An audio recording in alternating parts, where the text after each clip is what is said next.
Hello and welcome once again to the Fitness is Our Business podcast, the show that helps busy professionals thrive in their demanding lives by taking control of their health and fitness. I am your host, Victor Fernandez, founder of Fernandez Fit and best-selling author, and I coach entrepreneurs and business owners who've built something real and are finally ready to build themselves to match it. Now, if this is your first time listening to the show, welcome. But whether you're new or you've been following for a while, make sure to like, leave a review, subscribe to the show, and of course, share it far and wide because more people need to learn that fitness is our business. Now, fitness is my business now, but it wasn't always that way. First, it was simply a personal passion that after many stops and starts over many years, finally took root around the time my youngest son, Zach, was born nearly 16 years ago. I lost 75 pounds in 14 months, but that's not the number I want you to remember for this particular show. That number is 60, as in I was 60 pounds into my weight loss journey when my wife Shelley was diagnosed with cancer. In that moment, and let me tell you, it's a moment that no one is ever truly prepared for. I understood for the first time what all the work had actually been for. It wasn't for me, it was for this moment in time. And today I want to share that story. And along the way, I want you to think about your own version of it because we don't get to choose when those moments arrive. You only get to choose how prepared you are when they do.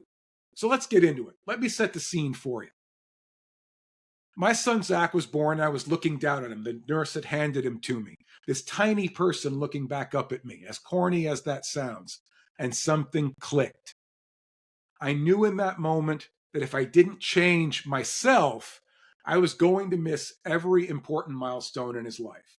All of them. The first steps, the school days, the conversations, the moments that become the memories in our life together. Because at the time, I was pushing 250 pounds. I was exhausted, I was angry, and I was going through the motions of a life I'd stopped being present for. So I hired a health and fitness coach. And my very first workout started with 10 minutes on treadmill, slowly. And I slowly built from there.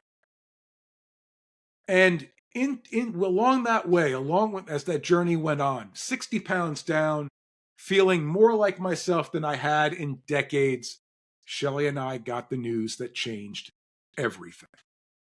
Shelley had been diagnosed with endometrial and ovarian cancer. And I remember one particular evening vividly, as if it happened last night. Because I remember lying next to her in our bed that night and just started breaking down, crying in a way that I hadn't in a very long time. You know, I don't consider myself an overly emotional person, at least not anymore. But in that particular moment, I couldn't hold it in any longer because I understood in that moment exactly what was at stake.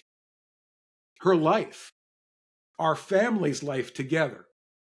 She had a personal battle to fight, which meant that I had to be the husband, the father, and the man I said I was working to become. Because everything to that point had simply been a dress rehearsal for the real thing. And I'll be honest with you, every time I share this story, and it's been a while since I have, I always get a little emotional about it, even after all these years. Shelley needed a full hysterectomy, which she got, which led to 3 months of bed rest, which she did. She couldn't work. She couldn't cook. She couldn't do the things that she always did to hold our family together. Because I've always said, and I say it to this day, she's the glue that keeps us together. She's the reason I've been able to do what I do, the reason I was able to take the risk, the big risk of changing careers from sports journalism to health and wellness, and the reason our sons have become the men they are today. But in that particular moment, in that time, she needed me to hold it all together for her, for our kids, for our entire family. And here's what I know for sure. and I will take this to my grave. If I had still been the nearly 250-pound version of myself when that news came down that she was dealing with cancer, that version of me that was depleted, exhausted, running on fumes. Honestly, I don't know how the story would have ended, but I can tell you this much. I'm fairly certain it would not have ended well. And I mean that literally, not as a rhetorical point. Physically and mentally, I would not have been equipped to be the leader my family needed me to be. But I wasn't that old version of myself anymore. I had spent all that time rebuilding myself, rebuilding my not just my body, but the foundation that I lived my life upon. That sense of discipline, that level of resilience, the habit of showing up when life gets hard, as it inevitably does, and was to an exponential degree in that time. And back then, that foundation held. I'm thankful for it. I kept training through it all, through her entire recovery process. I kept training, and people probably thought it was strange. Hey man, your wife's fighting cancer and you're going to the gym. But being at my best is how I showed up for her. It was how I kept the boys steady and doing the things they had to do each day: go to school, be kids, have fun. It was how I didn't fall into that spiral of fear, if you will, that would have helped absolutely no one, especially her.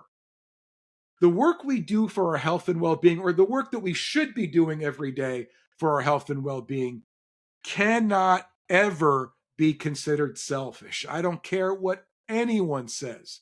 It's essential. It's the most important preparation we can do. And especially for the moments that you can't possibly plan for, like Shelley being diagnosed with cancer. Now, looking back on it all these years later, Shelley fought, she kicked butt, she won, she's still healthy to this day. And I genuinely believe that having a partner who was physically and mentally strong, who didn't fall to pieces when the crisis began to unfold, mattered. Now, I'm not telling you this story to be dramatic or to pat myself on the back. I'm telling you because every career-driven person I've ever coached has their own version of this, either waiting for them or they've experienced it already.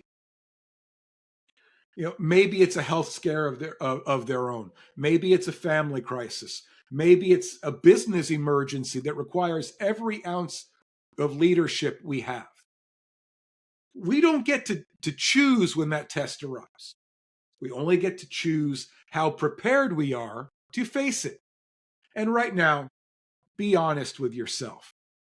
Are you building that foundation? Or are you depleting from it?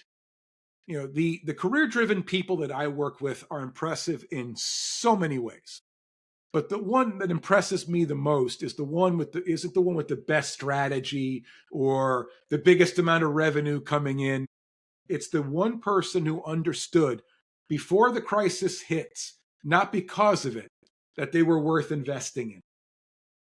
That the people who depended on them deserved the strongest, most present, most capable, most viable, most elite version of themselves. Your family needs that best version of you, that most elite version of you, just like your business needs that most elite version of you. And let's face it, you deserve to be that version of you. Don't let anybody ever tell you otherwise. So I'll ask you what I ask every client at the beginning. What are you really doing this for?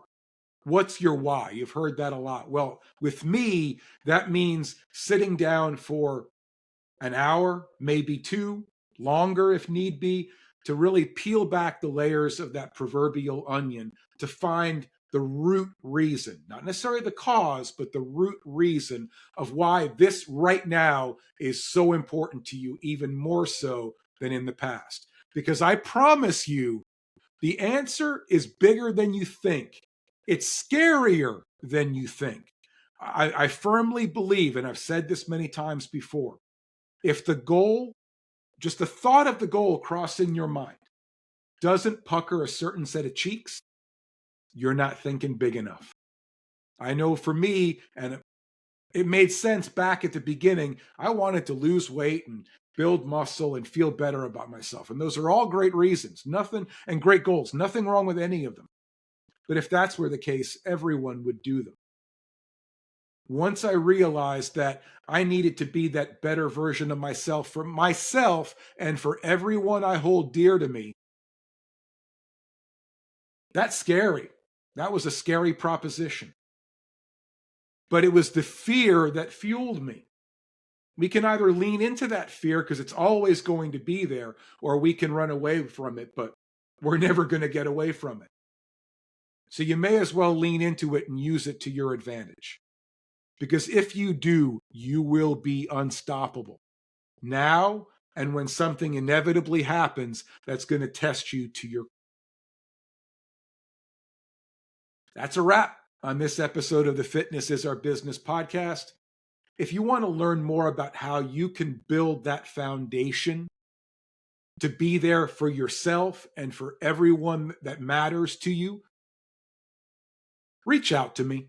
DM me on social media. Find me at fernandezfit.com. Shoot me a message or call me 814-504-7774, 3 sevens and a 4. Couldn't get that out. And let's have a real conversation. And of course, do me a favor while you're at it. Like the show, leave a review, subscribe to the show if you haven't already, and share this episode with the entrepreneur, that career-driven person in your world who really needs the message that I shared with you in this episode. They need to hear this more than they'd ever like to admit, because frankly, they don't understand yet that fitness is our business.